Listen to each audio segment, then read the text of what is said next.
जय माता दी। माँ दुर्गा का आशीर्वाद आप पर और आपके परिवार पर सदा बना रहे। नवरात्र के 5वें दिन स्कंद माता की पूजा करने का विधान है। पहाड़ों पर रहकर सांसारिक जीवन में नव चेतना का निर्माण करने वाली स्कंद माता, इनकी कृपा से मूढ़ भी ज्ञानी हो जाता है। स्कंद कुमार कार्तिकेय की माता के कारण इन्हें स्कंद माता के नाम से पुकारा जाता है। इनके विग्रह में भगवान स्कंद बाल रूप में इनकी गोद में विराजित हैं। इस देवी की 4 भुजाएं हैं। ये दाईं तरफ की ऊपर वाली भुजा से स्कंद को गोद में पकड़े हुए हैं। नीचे वाली भुजा में कमल का पुष्प है। बाईं तरफ ऊपर वाली भुजा में वरदान की मुद्रा में है और नीचे वाली भुजा में कमल का पुष्प है। इनका वर्ण एकदम शुभ्र है। ये कमल के आसन पर विराजमान रहती हैं, इसलिए इन्हें पद्मासना भी कहा जाता है। सिंह इनका वाहन है। शास्त्रों में इनका काफ़ी महत्व बताया गया है। इनकी उपासना से भक्त की सारी इच्छाएं पूरी हो जाती हैं। भक्त को मोक्ष मिलता है। मन को एकाग्र रखकर और पवित्र रखकर इस देवी की आराधना करने वाले साधक या भक्त को भवसागर पार करने में कठिनाई नहीं आती है। इनकी पूजा से मोक्ष का मार्ग सुलभ होता है। यह देवी विद्वानों और सेवकों को पैदा करने वाली शक्ति हैं, यानी चेतना का निर्माण करने वाली हैं।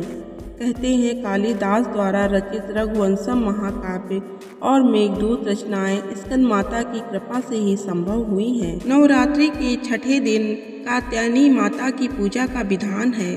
पौराणिक कथा के अनुसार एक बार महर्षि कात्यायन ने संतान प्राप्ति के लिए माँ भगवती की कठोर तपस्या की। महर्षि कात्यायन की कठोर तपस्या से माँ भगवती प्रसन्न हुई और उन्हें साक्षात दर्शन दिए।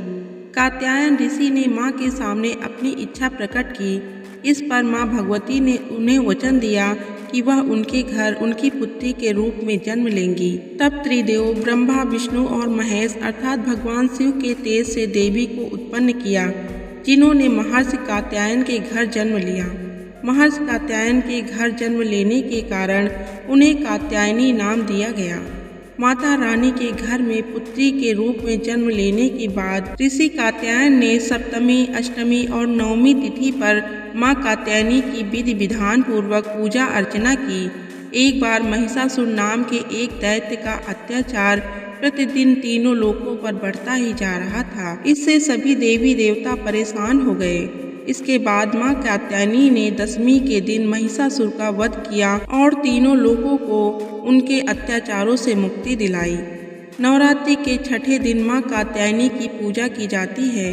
इनकी उपासना और आराधना से भक्तों को बड़ी आसानी से धर्म, अर्थ, काम और मोक्ष 4 फलों की प्राप्ति होती है।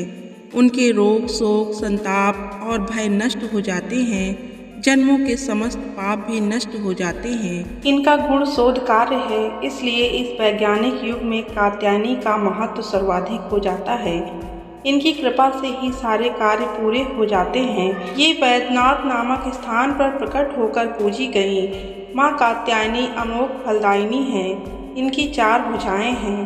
दाईं तरफ का ऊपर वाला हाथ अभय मुद्रा में है तथा नीचे वाला हाथ वर मुद्रा में। माँ के बाईं तरफ के ऊपर वाले हाथ में तलवार है व नीचे वाले हाथ में कमल का फूल सुशोभित है। इनका वाहन सिंह है। इनकी उपासना और आराधना से भक्तों को बड़ी आसानी से धर्म, अर्थ, काम और मोक्ष 4 फलों की प्राप्ति होती है। भक्तों के रोग, शोक, संताप और भय नष्ट हो जाते हैं। जन्मों के समस्त पाप भी नष्ट हो जाते हैं।